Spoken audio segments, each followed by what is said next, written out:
The most beautiful object in this room is made from ground bones. You're looking at a teacup. White, not the gray white of English earthenware, not the warm cream of Wedgwood's creamware, but the pure, luminous, slightly bluish white of Chinese porcelain. Hold it to the window. The light passes through the wall, through ceramic that's a 1/16 of an inch thick, thinner than the shell of a hen's egg, strong enough to hold boiling water without cracking, beautiful enough to sit on a duchess's table, and made from a substance that 6 months ago was the skeleton of a cow. If the secret formulas behind the objects we use every day intrigue you, subscribe now. This teacup's origin story is stranger than you think. Bone china. The formula? 6 parts calcined ox bone, 4 parts Cornish stone, 3½ parts Cornish kaolin. Ground, mixed, wedged, thrown, dried, fired at 1,260 degrees in a bottle kiln for 36 hours. What emerges, if the formula is correct, if the firing temperature is correct, if the thrower has understood that this clay body behaves like nothing else she has ever worked, is a ceramic that is translucent, strong, white, and completely English. No Chinese import, no Saxon secret. English bones, English clay, English fire. Agnes Moyle holds the teacup. Not this teacup, the first one, the prototype. The one that emerged from Elijah Salt's kiln 3 weeks ago with a translucency that made everyone in the pottery stop and stare. And her face shows an emotion that isn't admiration. It's closer to alarm. Because Agnes Moyle has been throwing pottery on a kickwheel in Stoke-on-Trent for 20 years, trained by her mother, who was trained by her mother, and the clay body she has thrown, earthenware, cream body, Staffordshire standard, is as familiar to her hands as her own skin. And bone china is not earthenware. It doesn't feel like earthenware. It doesn't respond to the same pressure or the same speed or the same hand position. It is a different material wearing a familiar name, and her 20 years of expertise are worth exactly as much as a beginner's first day when the material changes and the wheel stays the same. The wheel teaches you. It's patient. You push too hard, the clay collapses. You hold too light, it wobbles off center. You pull too fast, the wall thins and tears. The wheel teaches you to match the material. Meet it where it is, apply what it needs, shape it into what it can become instead of what you want it to be. The wheel speed. Agnes learned this lesson 20 years ago with earthenware. She's about to learn it again with bone. Keep your elbow tucked. Josiah Spode, the elder, the founder, the potter who spent 20 years experimenting with formulas before arriving at the bone china recipe, dies in 1797. His son, Josiah Spode II, inherits the works and the formula and a vision that the father held, but the son will execute. Bone china for the mass market. Not luxury, not rarities for cabinet display. Teacups, mugs, plates, saucers. The objects that every English household uses every day, made from a ceramic that rivals Chinese porcelain and costs a fraction of the import price. You want me to throw bones on my wheel? Agnes says, standing in the throwing room, looking at the pale, chalky powder that Elijah Salt has mixed into the clay body. My grandmother's wheel. She pauses. Cow bones. Her voice drops into the particular register of a Staffordshire potter confronting the unthinkable.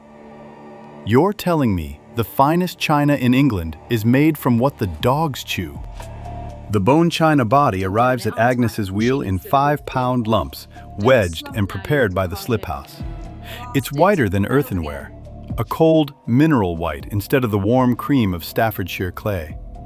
It feels different in her hands. The moisture content is lower. The plasticity is different.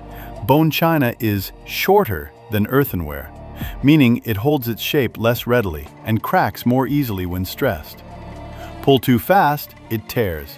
Push too hard, it slumps. The margin between too much and too little is half what it is with the familiar clay. Agnes's first bone china teacup collapses on the wheel. Not slowly, instantly. The wall, pulled to her usual thinness with her usual speed, cannot support itself. The clay folds inward like a deflating lung and crumples into the spinning head, becoming a formless lump that she has to stop the wheel to remove. She's thrown 10,000 pieces in 20 years. She hasn't had a collapse since her second month as an apprentice. The second cup collapses. The third wobbles off center. The bone body doesn't respond to her centering technique, her particular left palm pressure that has worked on earthenware for 2 decades. The fourth tears. A vertical split up the wall where the clay, stretched too thin by the pulling motion that gives earthenware its elegant profile, simply parts along a fault line that earthenware wouldn't develop. 4 attempts, 4 failures. Agnes Moyle. 3 generations of Moyle women, 20 years of craft, the best thrower at Spode's, stares at 4 lumps of ruined bone china on her wheelhead, and her hands, for the first time since she was 16, don't know what to do next. Ruth does. Ruth, Agnes's daughter, 17, apprenticed for 3 years, not yet a master thrower, not yet a veteran of 10,000 pieces, sits at the wheel beside her mother and throws a bone china teacup on her first attempt. It's not perfect. The wall is slightly uneven. The rim is a hair off round, but the cup stands. The clay holds. The shape is a recognizable teacup. Agnes watches Ruth's hands. The difference is specific. Ruth doesn't pull, she compresses. Where Agnes pulls the wall upward and outward, the earthenware technique, exploiting the clay's plasticity to stretch it thin. Ruth squeezes the wall between her fingers, compressing it thinner instead of stretching it taller.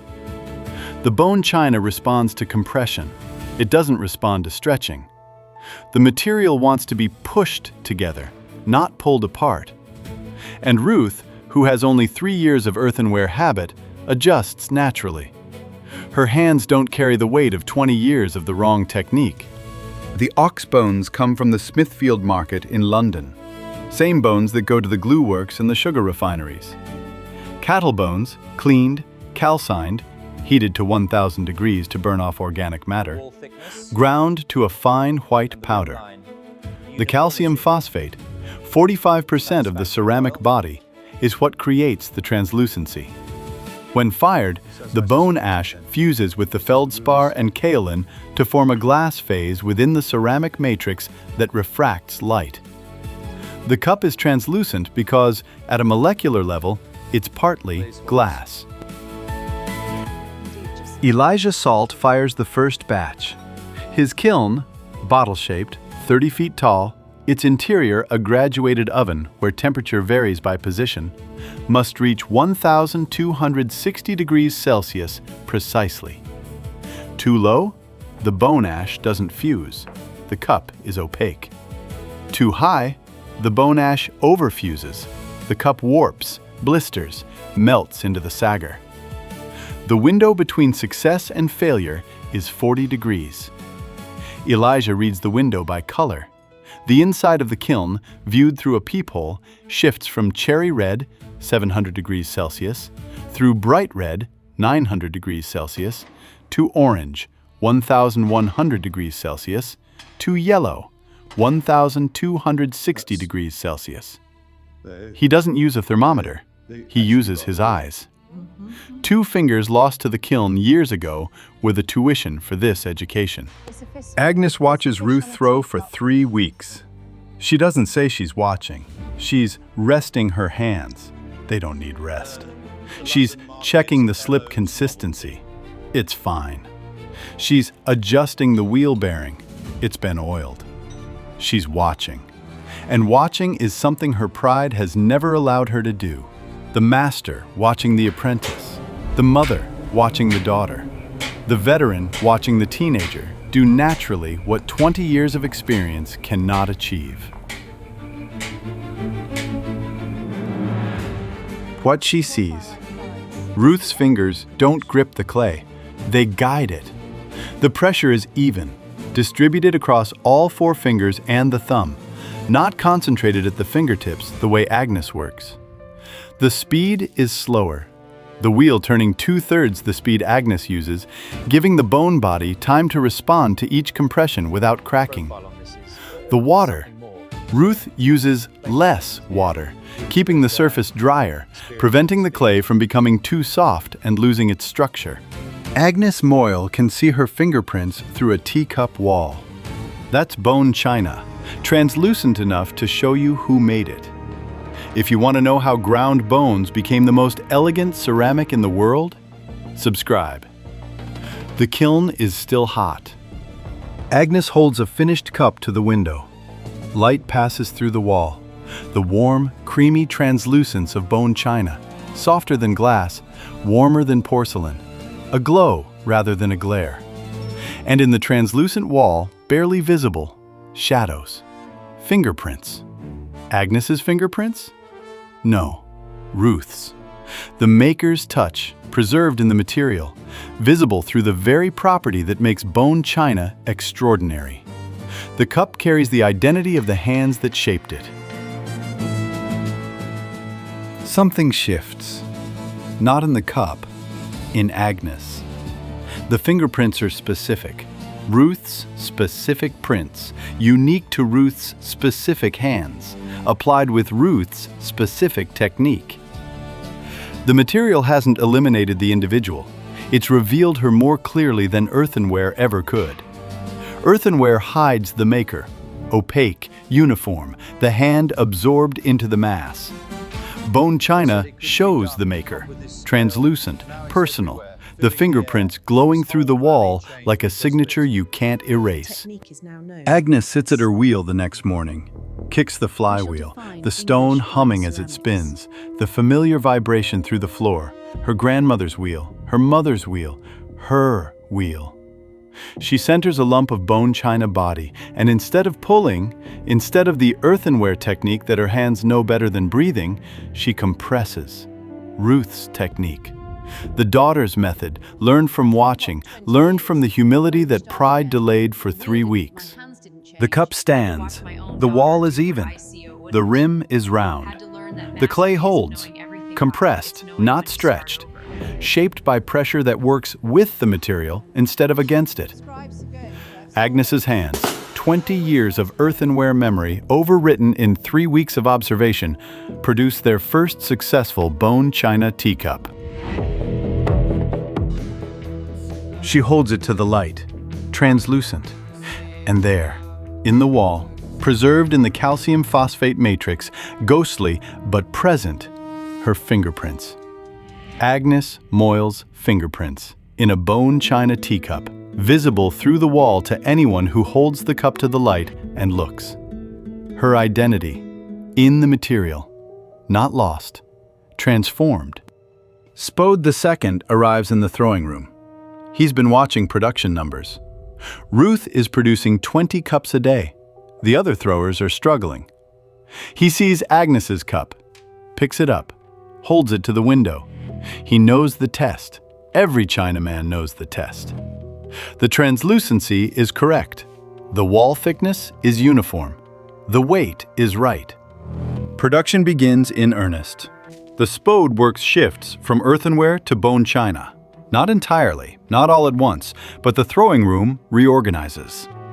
The bone china throwers work the morning shift, better light from the skylights, which matters because bone china must be thrown to precise thickness, and the throwers gauge thickness by translucency as they work. The earthenware throwers work afternoons.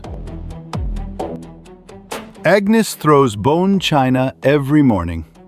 Her technique is hybrid. Not Ruth's technique exactly, not her original earthenware technique either, but a third approach that combines her 20 years of intuition about shape and proportion with the compression method that bone china demands. Her cups are better than Ruth's now. Not technically. Ruth's walls are thinner, more uniform, but aesthetically. Agnes's cups have a particular character to their profile. The curve from base to rim follows a line that comes from experience, from 10,000 pieces thrown in earthenware that taught her what a beautiful shape looks like from the inside, from the feeling of the clay moving under her fingers. The child in the decorating room paints a fish on a teacup. It's supposed to be a flower. The standard Spode pattern, a blue underglaze flower repeated around the cup's exterior. The child's brush slipped. What should be petals became fins. What should be a stem became a tail. That's actually rather good. It's a fish on a teacup. The London market loves novelty. The irony of bone china is that it simultaneously elevates craft and destroys it. Elevates. The material demands more skill from the thrower, the painter, the kiln master. Every step requires greater precision, greater sensitivity, greater knowledge. Destroys. Spode II's goal, standardization, means that the individual variation Agnes prizes is the enemy of production. Every cup must be identical. Every plate must match every other plate. The customer in London deserves the same cup as the customer in Bath. Agnes doesn't fight standardization.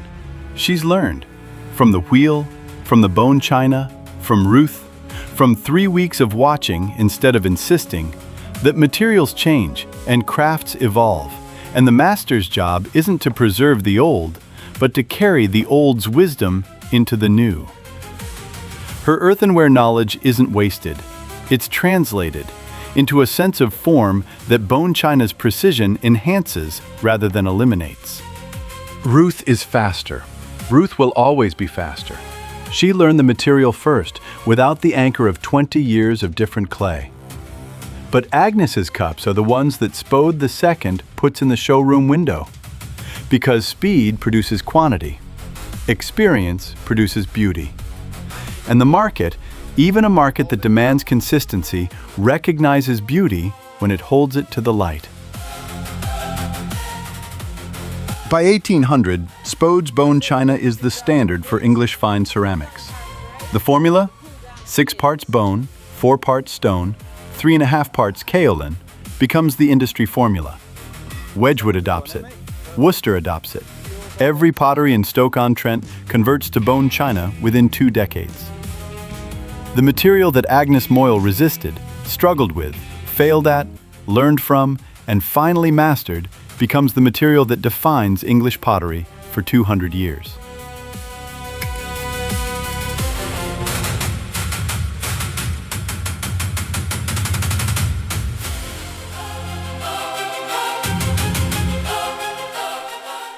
The bottle kilns of Stoke-on-Trent smoke for another 150 years before the Clean Air Act closes them. The bone china formula remains unchanged. Spode's weights, Spode's proportions, Spode's calcination temperature. The cups remain translucent. Hold one to the light, any bone china cup from any pottery from any year, and you'll see the ghost of whatever made it. The light that passes through the wall passes through time, through bone, through clay, through the hands of a woman who unlearned everything she knew to know something new. And if you hold the cup very close, closer than normal, closer than a customer would, you might see fingerprints. Not yours, the maker's. Pressed into the clay by hands that compressed instead of pulled, that learned patience from a daughter, and humility from a cow bone, and the truth from a wheel that has been teaching the same lesson for 3 generations. Match the material. Meet it where it is. The wheel is patient. The clay is patient. Be patient yourself, and the shape will come.